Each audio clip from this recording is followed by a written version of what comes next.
Hey, what's going on everyone? So in this video, I want to talk about Elemental Honing, which is a very underrated perk inside of PvP specifically. Now in PvE, this is already a really good perk. However, in PvP, not a lot of people have used this perk, especially because a lot of the primary weapons that have this perk are pretty bad. But ever since Rite of the Nine, we have the Relentless Pulse Rifle, which is a 340 pulse rifle, recently got nerfed, but with Elemental Honing, it basically bumps up the damage of 340 pulse, this one specifically, to what it used to be, right? And it's very good, especially when you pair it with the Fighting Lion. Now, if you guys don't know what this perk does, basically dealing unique elemental damage grants this weapon a stacking of damage bonus for an improved duration, because I have this one in hands.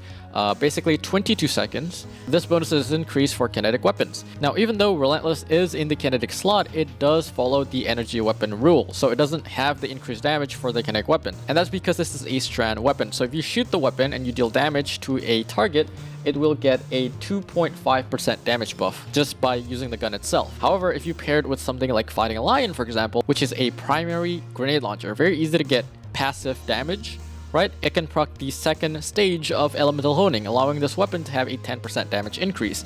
Now, the TTK stays the same most of the time, but the head-to-body ratio is more forgiving. Now, it's not only that, I'm using this with a solar subclass, so not only that I can deal void damage, strand damage, I can also deal solar damage. And basically, if you can deal 3 of the different damage types, you can have this weapon up to a 20% damage buff. Now the build here that I'm running is just Rain of Fire, Fighting Lion, Relentless with Icarus Dash and 𝚕𝚒𝚗𝚜. And 𝚕𝚒𝚗𝚜's really good here because if you put down your Rift, you have a solar buddy, and it can basically act as a passive solar damage to proc the Elemental Honing for your Relentless.